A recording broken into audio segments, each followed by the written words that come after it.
बताइए प्रश्न नंबर 21 का उत्तर बताइए। पूर्णातीथयः काः?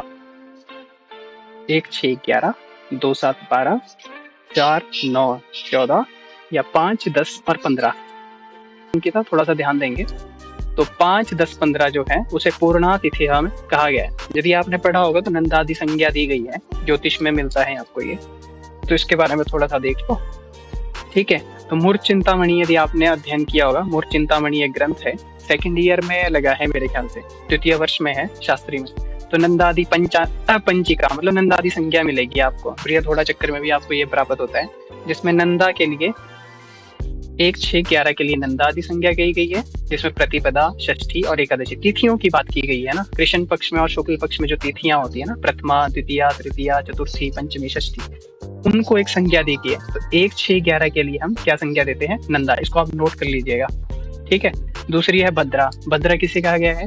2 7 और 12 मतलब द्वितीया, सप्तमी और द्वादशी तिथि को जो है भद्रा की संज्ञा दी गई है, और इनके स्वामी ब्रह्मा है। नंदादि तिथियों के कौन है स्वामी? तो अग्नि। इसको नोट कर लेना। ठीक है, जया, जया दी है एक तिथियां, उसमें तृतीया, अष्टमी और त्रयोदशी, जो ये 3 तिथियां हैं, इनको जो है जया की संज्ञा दी गई है, और इनके स्वामी कुबेर माने जाते हैं।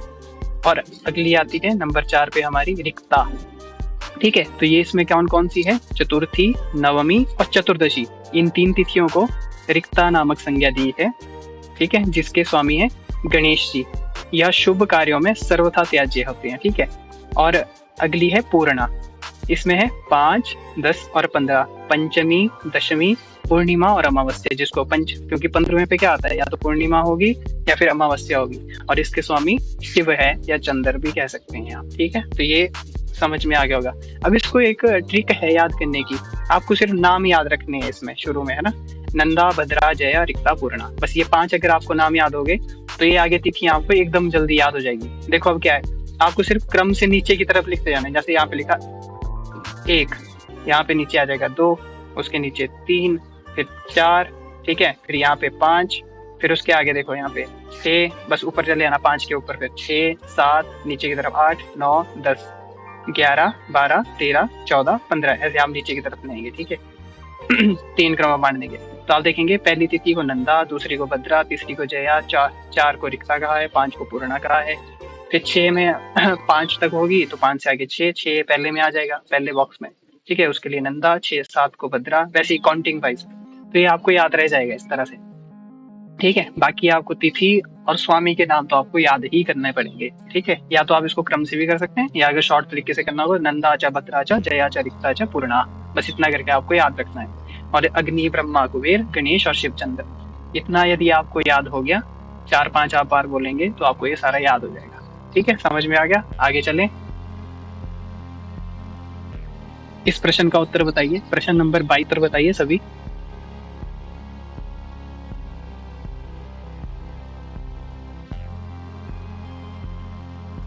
नहीं आए तब भी ठीक है, बहुत बढ़िया। तो देखते हैं इसको उत्तर। पुष्य नक्षत्र के जो देवता हैं वो बृहस्पति माने जाते हैं। ठीक है, तो इसको आप नोट कर सकते हैं। यहाँ से प्रश्न बनता है, तो अब आपको एक टॉपिक याद करना पड़ेगा, 28 नक्षत्रों के नाम और उनके जितने भी स्वामी हैं उनके नाम भी आपको याद होने चाहिए। ठीक है, तो अब 3 ऑप्शन के मैं आपको बता देता हूँ। जैसे ऑप्शन नंबर बी था, तो ब्रह्मा प्रजापति जो है वो रोहिणी नक्षत्र के माने जाते हैं अधिपति। ठीक है, स्वामी माने जाते हैं, अर्थात चंद्र सोम जो है मृगशिरा नक्षत्र के माने जाते हैं ये। ठीक है, अधिपति या स्वामी भी कह सकते हैं। और सर्प अहि जो है वो अश्लेषा नक्षत्र के माने जाते हैं। तो ये याद कर लेना। ठीक है, इस टॉपिक को आपको बृहद चक्कर में मिल जाएगा ये टॉपिक। प्रश्न नंबर 23 का उत्तर बताइए। सूर्य कस्मिन वृत्ते भ्रमति? सूर्य किस राशि में या किस वृत्त में, सूर्य किस वृत्त में भ्रमण करता है? तो बताइए कौन सा वृत्त है? अयन वृत्ते, नाड़ी वृत्ते, क्रांति वृत्ते व अहोरात्र वृत्ते। 23 का सी बिल्कुल सही, क्रांति वृत्त में ही सूर्य जो है भ्रमण करता है। ठीक है, तो देखेंगे क्रांति वृत्त कहते हैं किसको है, मतलब इसमें देखेंगे तो अंतरिक्ष में सूर्य का जो वास्तविक वार्षिक भ्रमण मार्ग दिखाई देता है उसे क्रांति वृत्त कहते हैं। मतलब सूर्य जो है जिस वृत्त में भ्रमण करता है उसे क्रांति वृत्त कहते हैं। और इसी वृत्त पर हमारा 360 डिग्री, यहाँ पे डिग्री का साइन नहीं आ रहा था इसलिए यहाँ पे ऐसे टाइप कर दिया ना, संपूर्ण राशि चक्कर आधारित होते हैं। ठीक है, तो ये आप याद रखिएगा। नाड़ी वृत्त का देखते हैं, तो नाड़ी वृत्त क्या, नाड़ी वृत्त किसे कहते हैं? पृथ्वी की भूमध्य रेखा को ब्रह्मांड में विस्तारित करने वाला जो वृत्त होता है उसे नाड़ी वृत्त कहते हैं। नोट कर लेंगे, नोट नहीं कर सकते तो फिर स्क्रीनशॉट ले सकते हैं आप लोग, बाद में इसको आप करेंगे। वैसे रिकॉर्डेड क्लास में अपलोड कर दूंगा, कल की नहीं हुई थी, आज हो जाएगी या कल तक मैं कर दूंगा इसको। अयन वृत्त, अयन वृत्त आप देखेंगे जहां सूर्य का उत्तरायण और दक्षिणायन बिंदु, मतलब कर्क और मकर संक्रांति बिंदु स्थित होते हैं, उसे अयन वृत्त कहते हैं। ठीक है, और अगला आता है अहोरात्र वृत्त, जिससे दिन रात होते हैं, ग्रहों का दैनिक लघु मार्ग जो पूर्व से पश्चिम की ओर दिखाई देता है। ठीक है, तो आपने देखा होगा वृत्त होते हैं ऐसे करके, वृत्त होते हैं ना, ये ऊपर से नीचे, ये हो गया नॉर्थ, नॉर्थ से साउथ, और एक ऐसे करके वृत्त आता है, ये होता है पूर्व से पश्चिम की ओर। तो ये वाला जो वृत्त है ना, ये दिखेगा हमें। ठीक है, ये होगा अहोरात्र वृत्त, इसी से दिन और रात्रि का मान होता है। मतलब जैसे सूर्य अगर इस तरफ आ रहा है तो यहाँ पे दिन हो जाएगा और बैक साइड रात्रि हो जाएगी। जब सूर्य इस तरफ आएगा तो इस तरफ दिन और इस तरफ रात्रि, ऐसे ऐसे करके सूरज हमारा घूमता रहता है। ठीक है, ईस्ट टू वेस्ट ऐसे करके यहाँ से घूमता रहेगा। ठीक है प्रभु। ये प्रश्न का उत्तर बताइए। प्रश्न नंबर 24, कालमानानि कति विधानि भवन्ति? कालमानानि कति विधानि भवन्ति? चतुर्विधानि, 4 प्रकार के, नवविधानि, 9 प्रकार के, या द्विविधानि, 2 प्रकार का, या पंचविधानि, 5 प्रकार का। बताइए प्रश्न नंबर 24 का उत्तर। कंफ्यूज हो? अच्छा ठीक है, ओके, देख लो फिर। 9 प्रकार का बताया गया है। ठीक है, कितने प्रकार का? तो नवविधानि। ये देखेंगे आप, मध्यम अधिकार में आता है ये सूर्य सिद्धांत के, यदि आप देखेंगे उसमें त्रिप्रश्नाधिकार तक आपको उसमें सिलेबस लगा है, फाइनल ईयर का है ये। ठीक है, तो इसमें क्या है, उसमें ब्राह्मम देव मथा ऐसी करके आपको पंक्ति मिलेगी ये वाली, तो उसमें लिखा है नव। ठीक है, तो ये याद कर लीजिएगा। क्या लिखा है? ब्राह्मम देव मथा पित्रयम प्राजापत्यम गौरवम तथा सौरम च सावनम चांद्रम नक्षत्रम मानानि वै नव। वो 9 प्रकार के हैं। कौन कौन से? तो बता रहे हैं। सबसे पहला कौन सा है? ब्रह्म। और अगला देव मतलब दिव्य। फिर अगला कौन सा है? अथ। उसके बाद अथ का मतलब होता है उसके बाद, उसके बाद क्या बताया? पित्र्य। फिर क्या बताया? प्राजापत्य। फिर गौरव। ठीक है, प्राजापत्य गौरवम। फिर बता रहे हैं, यहाँ पे देख लो। ठीक है, सौरम मतलब सौर। फिर सावनम, सावन बताया। फिर चंद्र बताया। फिर नक्षत्र, नक्षत्र मतलब नक्षत्र, यहाँ पे देख लीजिएगा एक बार, है ना उसको। ये मान बताए हैं 9 प्रकार टाइप के। ठीक है, मूल पंक्ति लेके आया हूँ। बताइए, भौमस्य पूर्ण दृष्टि ही भवति। 4 7 8 भाव पर, 3 7 10 भाव पर होती है, या फिर 5 7 9 भाव पर होती है, या फिर 3 7 8 भाव पर होती है। तो बताइए इस प्रश्न का उत्तर।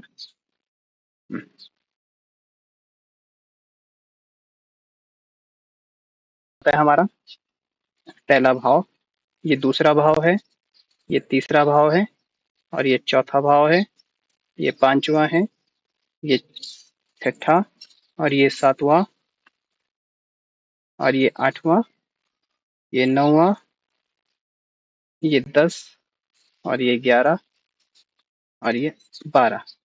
ठीक है, अब ये जो 12 बॉक्स दिख रहे हैं ना तुम्हें, देखो एक ये बॉक्स है हमारा। ठीक है, ये वाला, तो ये पहला भाव है, प्रथम भाव है। जो यहाँ पे 2 लिखा है जिस ट्राइंगल में, वो दूसरा भाव है। इस ट्राइंगल में देखो तीसरा लिखा है, तो ये तीसरा भाव है।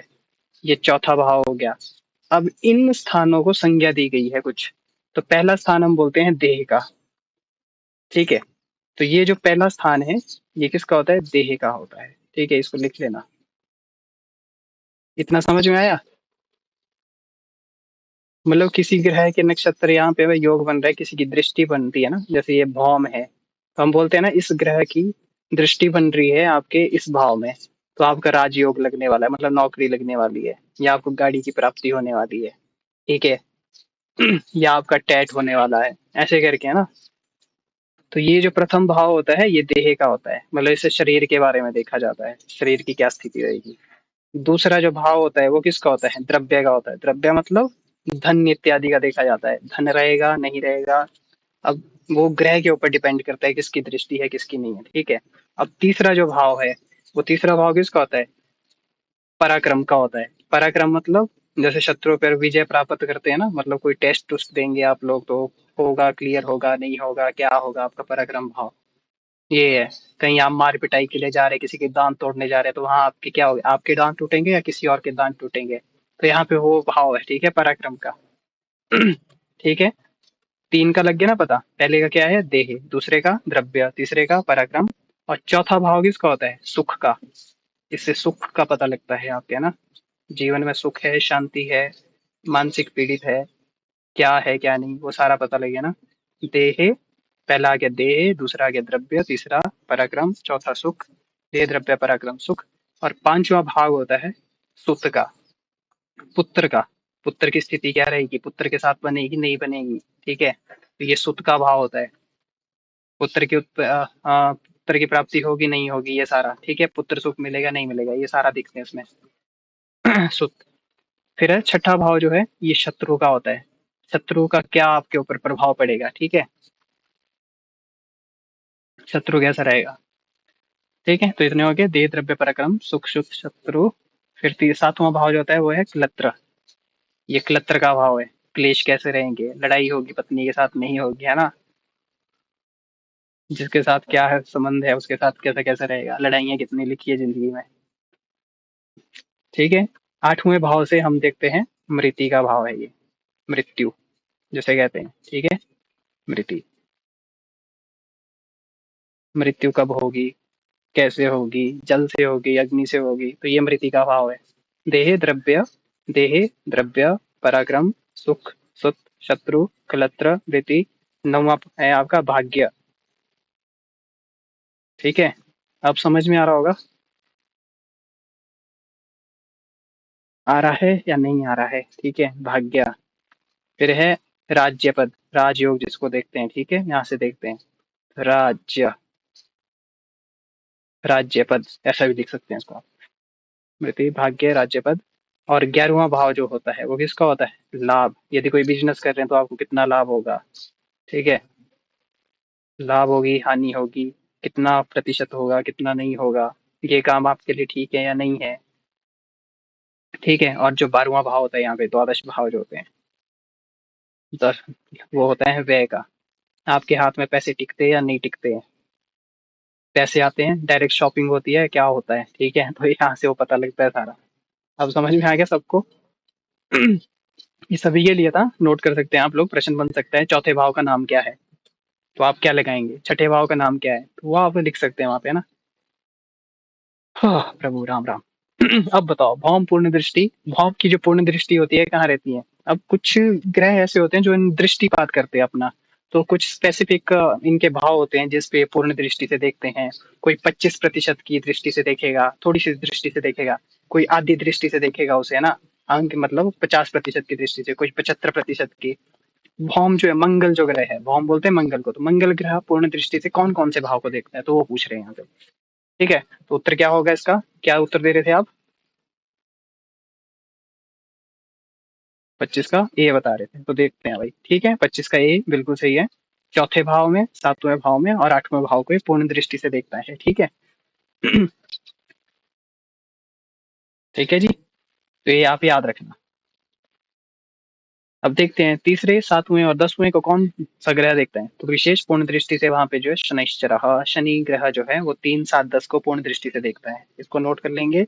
और बृहस्पति जो है 5 7 9 को, बृहस्पति, बृहस्पति बोलते हैं गुरु को, ठीक है। फिर राहु हो गया और केतु हो गया, इनकी पूर्ण दृष्टि कहाँ कहाँ होती है, 5 7 और 9 पर होती है, पांचवें भाव में, सातवें भाव में और 9वें भाव पे पूर्ण दृष्टि से देखता है, ठीक है। तो अगला प्रश्न देखिए, प्रश्न नंबर 26 का उत्तर बताइए। राशिः नवभागः उच्यते किम उच्यते, होरा दृष्काणः त्रिशांशः नवमांशः, क्या कहा जाता है, ये भी फाइनल ईयर का ही प्रश्न है, और इससे आपको 10 नंबर का प्रश्न भी बनता है, 5 नंबर का प्रश्न भी बनता है। फाइनल ईयर में, ठीक है। और यहाँ से आपको कोई ना कोई प्रश्न आएंगे आएंगे, त्रिशांश, त्रयांश ऐसे करके प्रश्न बनते हैं, त्रिशांश और नवांश, त्रिशांश विधि होगी, दृष्काणा, होरा किसे कहते हैं, ये सारे आपको प्रश्न यहाँ से मिलेंगे देखने के लिए। तो बताइए, राशि नवम भागा उच्चते, राशि का नौवां भाग क्या कहा जाता है। 26 का क्या बता रहे हैं, डी, बिल्कुल सही, नवांश, नवमांश में आ जाएगा, ठीक है। अगर राशि का तीसरा 30वां भाग पूछेंगे तो त्रिशांश में आ जाएगा। तो ये याद रख लेंगे आप लोग। बस इतना ही है इसमें। ठीक है। होरा किसे कहते हैं? तो होरा आपको पता है 1 घंटा जो हम बोलते हैं। जो अपने लैंग्वेज में बोलते हैं क्या, 1 आवर हो गया, तो 1 आवर का मतलब होरा। ठीक है। और क्या होता है, सूर्य और चंद्र की होरा होती है 15 डिग्री पर होती है। ठीक है। राशि और क्या कहा जाता है इसे, राशि का दूसरा भाग जो है वो होरा कहलाता है। इसे नोट कर लेंगे आप लोग। दृष्काण, दृष्काण किसे कहते हैं? राशि, राशि होती है, राशि का जो तीसरा भाग होगा उसे हम कहेंगे मतलब भाई बहनों का विचार, मतलब तीसरा भाग जो है वो दृष्काना, और राशि का 30वां भाग, 13th पार्ट, ठीक है, तो उसे कहेंगे हम त्रिशांश। इतना अगर आपको याद रखना है बस इधर से। ठीक है। प्रश्न नंबर 27 का उत्तर बताइए। मुंथायाः वार्षिक गति ही भवति। मुंथा की वार्षिक गति क्या होती है? ये भी ज्योतिष से ही है आपका। बता दो उत्तर। 30 अंश कला, 60वीं कला, या 1 अंश? प्रश्न नंबर 27 का उत्तर बताइए। 30 अंश पे। ठीक है। मुंथा की गति क्या है? 30 अंश की है। चाहिए। महत किम अस्ति, महत क्या है? प्रकृति, विकृति, प्रकृति विकृति, न प्रकृति न विकृति। 28 का सी। ठीक है। तो क्या हो जाएगा, महत क्या कहते हैं? प्रकृति भी है और विकृति भी है। अब आपको ये पता होना चाहिए प्रकृति किसे कहा जाता है या विकृति किसे कहा जाता है। ठीक है। सांख्य दर्शने कति तत्त्वानां वार्ता कृता अस्ति। हाँ, तो 25 तत्वानि सन्ति, है ना? तो 25 तत्व है। प्रकृति, बिल्कुल सही बात। और प्रकृति से उत्पन्न क्या होता है? क्या उत्पन्न होता है प्रकृति से? ये जो यहाँ प्रश्न में पूछा गया है ना, महत। और इसी महत का आपको कहीं कहीं नाम मिलेगा बुद्धि। ठीक है। और इसी से, महत से अहंकार की उत्पत्ति होती है। अहंकार से हमारे आप देखेंगे कौन कौन से, 5 ज्ञान इंद्रियां, 5 कर्म इंद्रियां, 5 तन्मात्राएं और एक मन। ठीक है। इनकी उत्पत्ति होगी। और उन 5 तन्मात्राओं से आगे पंचमहाभूतों की उत्पत्ति होती है। ठीक है। पृथ्वी, जल, तेज, वायु, आकाश, जो ये पंचमहाभूत है। ठीक है। तो देखते हैं आगे, इसी से देखना कितने प्रश्न बनेंगे यहाँ पे। बिल्कुल ठीक, प्रकृति विकृति ही कहा जाता है ईश्वर कृष्ण में। तीसरी कारिका है, मैंने कहा था आपको, देखो। मूल प्रकृति विकृति महदाद्या प्रकृति विकृतयः सप्त। ठीक है। मूल क्या है? प्रकृति है। और विकृति क्या है? महताद्या। महताद्या मतलब जो महत आदि जितने भी आगे तक पंच महाभूत तक हैं वो सारे इसमें काउंटिंग किए जा रहे हैं। ठीक है। वो क्या है? विकृतियां हैं, विकार हैं। और प्रकृति विकृति, उनमें प्रकृति उन सभी 25 तत्व हैं जो प्रकृति और विकृति दोनों चीजें हैं, जो किसी से उत्पन्न होती है और किसी को उत्पन्न करती है, और 7 हैं। तो कौन कौन सी है वो? पता है ना, 7 कौन कौन सी होगी? एक महत हो गया, और अहंकार हो जाएगा, और पंचतन मात्राएं, तो 5 और 2 कितने हो जाते हैं? 7। ठीक है। विकृतियां देखेंगे तो विकृतियां कितनी हुई है? षोडश विकार, हाँ, ऐसा करके आपको पंक्ति मिल जाएगी सांख्य कारिका में। तो 16 तत्व जो है वो विकार है, मतलब विकृतियां कही गई हैं जो किसी को भी उत्पन्न नहीं करते, सिर्फ उत्पन्न होते हैं। कौन? पंच ज्ञान इंद्रियां, पंच कर्म इंद्रियां, मन, और महत, महाभूत, सॉरी, है ना, महाभूत। जो है, महाभूत भी किसी को उत्पन्न नहीं करते, सिर्फ उत्पन्न होते हैं। और प्रकृति विकृति आपको बता दिया, महत, अहंकार और पंच तन्मात्रा, ये 7 हो गए। और ना, जो ना प्रकृति है ना विकृति है, उसको किसी से लेना देना नहीं है ना। ना वो किसी से उत्पन्न होता है, ना ये उत्पन्न, ना वो किसी को उत्पन्न करेगा, तो होता है पुरुष। ठीक है। अगले प्रश्न का उत्तर बताइए, प्रश्न नंबर 29 का। अहंकारस्य उत्पत्ति कुतः भवति? महाभूतों से होती है, या महत से होती है, प्रकृति से होती है, या फिर इंद्रिय से होती है? बी और सी में कंफ्यूजन बन रहा है। ठीक है, और बताओ।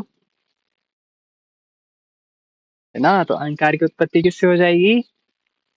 अंजलि, ध्यान कर लेंगे। महत से हो जाएगी, बुद्धि से अहंकार की उत्पत्ति होती है। ठीक है। देखेंगे ना क्रम से, पहले क्या होती है? प्रकृति। ठीक है। फिर उसके बाद क्या उत्पन्न होता है? प्रकृति के बाद महत, बुद्धि। ठीक है। याद रख लिएगा आप। महत से क्या होती है? अहंकार की उत्पत्ति होती है। ठीक है। तो ये याद रख लेना।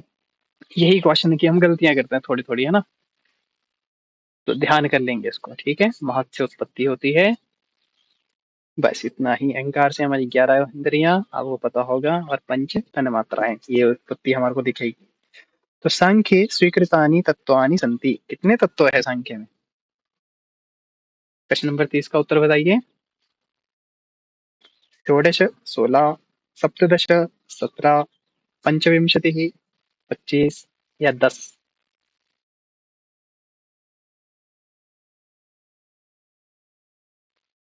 सांख्ये स्वीकृतानि तत्वानि सन्ति, कितने तत्व हैं?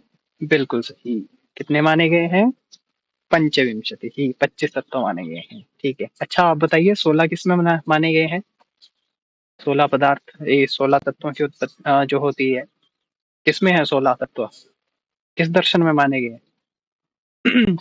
बहुत बढ़िया, न्याय दर्शन में 16 तत्व माने गए हैं। अच्छा, तो 26 किस में माने जाते हैं? 26। बिल्कुल सही, योग दर्शन में 26 माने जाते हैं। ठीक है। तो 25 तत्व कौन कौन से हैं यहाँ पे देख लेंगे आप। प्रकृति, पुरुष, महत, अहंकार, मन, 10 इंद्रियां।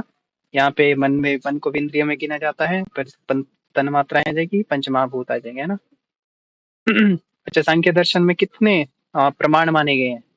कितने प्रमाणों की स्वीकार्यता है? सांख्य दर्शने कति प्रमाणाः स्वीक्रियन्ते। बहुत बढ़िया, है ना। 3 प्रमाण स्वीकार किए जाते हैं। अनुबंध चतुष्टय न गण्यते। अनुबंध चतुष्टय में गणना नहीं होती है, किसकी? संबंध की, चैतन्य की, विषय की, प्रयोजन की। बताइए प्रश्न नंबर 31 का उत्तर। थोड़ा जल्दी जल्दी, तेज गतिमान से चलेंगे। 31 का उत्तर क्या हो जाएगा? बताइए। संबंध, चैतन्यम, विषय, प्रयोजनम। किसको नहीं गिना जाता? चैतन्य को नहीं गिना जाता। तो आपको पता होगा अनुबंध चतुष्टय, अनुबंध कितने होते हैं? 4। अच्छा बताइए, एक तो आ गया हमारे पास संबंध, विषय भी आ गया, प्रयोजन भी आ गया। अब जो रह गया उस आते हैं, क्रम से कैसे हैं? सबसे पहले आता है अधिकारी, नोट कर लीजिएगा ना। अधिकारी, मैं शॉर्ट में लिखूंगा, अधिकारी आपको लिखने आता है ना? टाइप कर लूं? लो फिर। ये अधिकारी कौन होता है? तो लिख बोला, साधन चतुष्टय संपन्न प्रमाता। जो साधन चतुष्टय से संपन्न प्रमाता होता है, वो जिसने वेदों का अध्ययन किया है, आपने वहां पे पढ़ा होगा, जिसका मन जो है बिल्कुल कलमश से निर्मल हो गया है, जिसने सारे जितने भी कार्य जो है, जो काम में इत्यादि निषिद्ध कर्मों का जिसने त्याग कर दिया है, ऐसे कर्मों का जिसने त्याग कर दिया है वो, और साधन चतुष्टय से जो संपन्न हो गया है, वह प्रमाता जो अधिकारी होता है ना। तो विषय, विषय किसे कहते हैं? विषय क्या है इसमें? जीव और ब्रह्म की एकता, शुद्ध चैतन्यम प्रमेयम, आपको ऐसा मिलेगा, जीव ए ब्रह्म, जीव ए ब्रह्म ऐक्यम शुद्ध चैतन्यम प्रमेयम, ऐसे करके एक पंक्ति मिल जाएगी आपको। ठीक है। संबंध किसे कहते हैं? प्रतिपाद्य प्रतिपादको भाव। ठीक है। शारीरिक ऐसे करके आपको मिल जाएगा, शारीरिक सूत्रादीनि उपकारकानि, ऐसे करके आपको वहां पे पंक्ति मिल जाएगी। वो संबंध हो गया। ठीक है। और प्रयोजन, प्रयोजन में क्या बताया है? प्रयोजन क्या है? अज्ञान की निवृत्ति करना और स्वरूपावरण भंग होने पर परमानंद की प्राप्ति करना, ये क्या है? इसमें प्रयोजन है। ठीक है। नोट कर लेंगे, नोट कर रहे हैं तो बहुत अच्छी बात है, नहीं करे तो उससे बहुत अच्छी और भी अच्छी बात है फिर तो, है ना। ठीक है। उत्क्षेपण